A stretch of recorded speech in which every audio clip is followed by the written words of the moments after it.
जो पाने का समय दिया है उन्होंने हम सबको, मैंने इसलिए 80 साल वालों को बधाई दी है। उन्होंने दिया है 100 साल।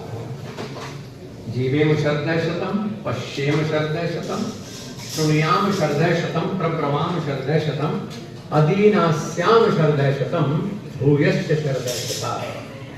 कि हम 100 साल जिए, लेकिन ऐसे ही नहीं कि जिस तरह बीमार पड़े हुए टाइम काट रहे हैं। अशोक कुमार शर्मा, क्या पद है? मैं यहाँ पर आईटी का काम देखता हूँ एसबीआई पेंशनर्स एसोसिएशन सहारनपुर में इकाई में।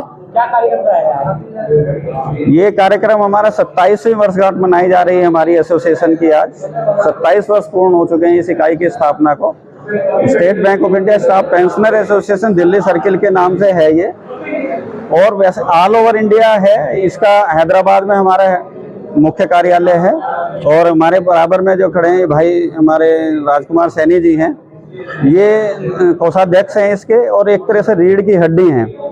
एसडी शर्मा जी हमारे सचिव हैं, और श्री आर के भटनागर जी हमारे माननीय अध्यक्ष हैं, जिनके संरक्षण में इस इकाई का कार्य पूरे भारतवर्ष में एक आदर्श रूप में जाना जाता है। प्रतिवर्ष हम यह आयोजन करते हैं जिसमें सब साथी इकट्ठा होते हैं। इस समय लगभग हमारे 350 के लगभग सदस्य हैं, पेंशनर और फैमिली पेंशनर्स मिला करके।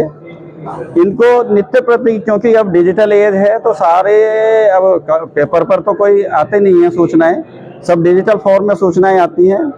इनको संप्रेषण करने के लिए हमने एक ग्रुप बनाया हुआ है अपना, जिसके लगभग 300 से ज़्यादा मेंबर हैं, जिनके पास व्हाट्सएप की फैसिलिटी है। उनको हम अपडेट रखते हैं रोजाना, और जितनी भी बैंक की हितकारी योजनाएं हैं उनके बारे में, या उनको जो अपने लाइफ सर्टिफिकेट है या मेडिकल बिल संबंधी समस्या है, उन सब के बारे में अपडेट रखते हैं।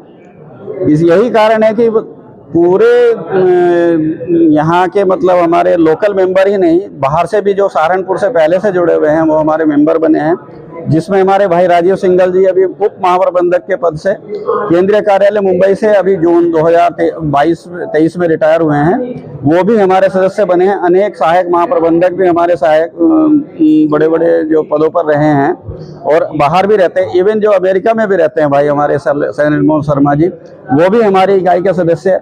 यहाँ की उद्देश्य यही जो है ना, पारस्परिक कल्याण उद्देश्य है हमारा एक दूसरे के प्रति, क्योंकि आजकल सब संयुक्त परिवार तो रहे नहीं, तो एक दूसरे के खाली हमारे बैंक से ही जुड़ाव नहीं है, केवल हम जो अपने नित्य प्रति के जीवन में हमारे सुख दुख आते रहते हैं, उनमें भी हम सभी लोग शामिल होने की कोशिश करते हैं, एक दूसरे को सूचना दे करके। व्हाट्सएप ग्रुप हमने इसीलिए बनाया हुआ है कि उसमें रोजाना हमें एक दूसरे के सुख दुख का पता चलता है। जैसे हम रोजाना जिस भी भाई का हमारे या बहन का जन्मदिन होता है उसकी सूचना प्रेषित करते हैं। उससे सबसे कम से कम शारीरिक रूप से नहीं सही, लेकिन समझ लीजिए आपके टेलीफोन के माध्यम से या व्हाट्सएप के माध्यम से एक दूसरे से संपर्क हमारा जुड़ा रहता है।